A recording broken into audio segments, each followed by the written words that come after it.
Hey guys, welcome back to another video where today I'm be sharing with you guys my personal secrets that I use for my own dropshipping store. And in this video, I'm going to show you how I find all of my winning products and how I run my store and how I get my first sale. Now, before we start, if you could do me a huge favor and like this video and subscribe to the channel and turn on that notification bell so you don't miss out on any future videos. I put out a lot of winning products and information on here, and I don't want you to miss out on any future videos. So I'm not going to waste any more time. Let's just jump straight into this video. So when you're trying to find a good product, you want to go onto Google Trends and type in clothing or whatever niche you're going to be in. In my case, I was in the fitness niche, so I typed in fitness clothing, and then I went down to related queries. You'll see all these different things. Now what you're looking for is something that spikes up at the top. See, there's a couple of things that spike up. Gym clothes for women, gym outfit, women's gym wear, best gym wear, gym outfits 2022. So there's a few different things that are spiking up right now. So now what I would do is I would go ahead and pick one of these and I would plug it into an ad spy tool. So in my case, I'm going to go ahead and type in gym outfit. And now I'm going to click on Facebook and we're just going to scroll through here and see if there are any ads running on this. So as you can see, there's one ad running on gym outfit. So they've taken something from the related queries and they've made an ad on it, and they've got 26,000 likes. They've only spent $768. This is a really good ad. So what I would do is I would take this exact same thing and I would try to find it on AliExpress. So I would just go to AliExpress and search for gym outfit or whatever the product is, and I'll try to find them a supplier for it. Another way of finding a good product is going onto TikTok and searching for it. So let us say you wanted to get into the pet niche, and you've gone onto Google Trends, and you've typed in pet supplies. You've seen some related queries, and you've picked one of those, and you've plugged it into an ad spy tool. But when you go onto TikTok, you actually see a real-life person doing a review on it. And this is definitely a better way of finding a winning product, because you know that it's selling because you're seeing real live people selling it and doing reviews on it. So that's definitely a great way of finding a winning product. I'm going to share with you guys a simple case study. So this is a store that I built a while ago. It's still running to this day and it's making money. I just wanted to show you guys an example. As you can see, the store is called Jump Rope Deals. And when I was trying to come up with a name, I literally just typed in jump rope into a thesaurus website.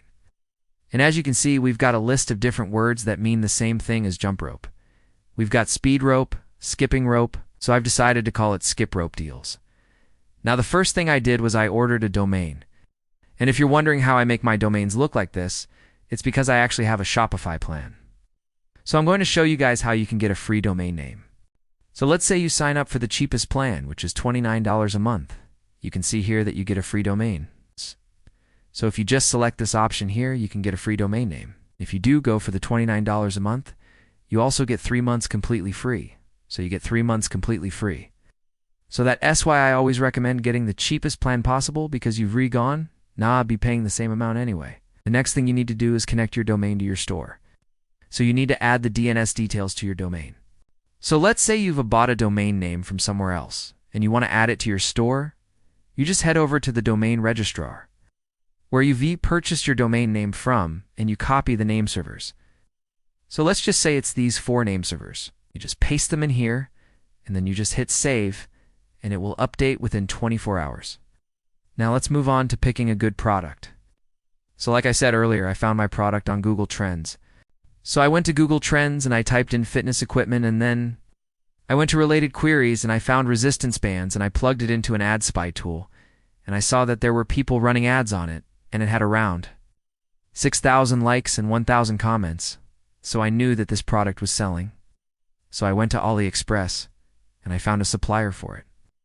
Now I'm going to show you exactly what you need to be looking for when you're refinding a supplier. Now let's say I'm looking for a white label product. Okay, so this is what we're selling. This is the picture that we're selling. So what I would do is I would look through all of these pictures here and see if I can find a supplier who has a similar product. So I found this one here and it looks pretty similar to ours. So what I'm going to do is I'm going to contact them and ask them if they do white label. So this is what you want to be looking for in an email. First of all, you want to see if they offer customization. If they offer customization, then you want to see if they offer design customization, or if they just offer text customization. So you can see here that they do offer design customization. And then you want to ask them for a sample. This is just a picture of the sample, and you can see it doesn't look too bad. Looks like they've got the same color on the front. They've got the same text on the front. They've got the same shape as ours. So this looks pretty good. So I'd be happy with this. And then you also want to ask them for the price. You want to ask them for their production time. You want to ask them for their shipping options. So once you've received all of this information from them, you can then decide whether you want to work with them or not. Now in my case, they didn't have this color available, but I asked them if they could order it in for me, and they said yes. So then I just placed an order for it. What I did then was I added it to my store. And let's say that I was going to charge $49.99 for it. What I would do then is I would make sure that my profit was around $20. So if I was going to make around $20 profit on it, that means that I'll be able to pay for advertising and still make a profit. So in this case, I'm going to make it $49.99, and my profit is going to be $1.20. Now the biggest mistake that I see beginners make is they don't factor in the shipping cost. So what I would do then is I would make sure that my product is around $30. So $129.99, which means that I'll be able to pay for shipping and I'll still make a profit. So this is where I see most beginners go wrong. They don't factor in the shipping. So if you're going to be making around $20 profit, that means that if your product costs $30, you won't have to pay for shipping and you'll still make a profit. So once I've done this, I'll just add it to my cart and then I'll place the order. Once I've done this, I'm going to receive a tracking number, and then I can use that tracking number to update my order. So let's say that the order's arrived, and I'm going to fulfill it. And that means that the customer will receive their order. The next thing I would do is I would set up a Facebook pixel on my store. And this is how you get traffic to your website. Now I do want to go into too much detail about that, because I've already covered it in other videos. I'll leave a link below. After this, I would run an ad to my product, and the goal of that ad is to get a sale. Once I get that first sale, I know that my product is selling. So I'll keep on running the ad and I'll keep on getting more sales. This is literally how I started my first dropshipping business. I hope you enjoyed the video.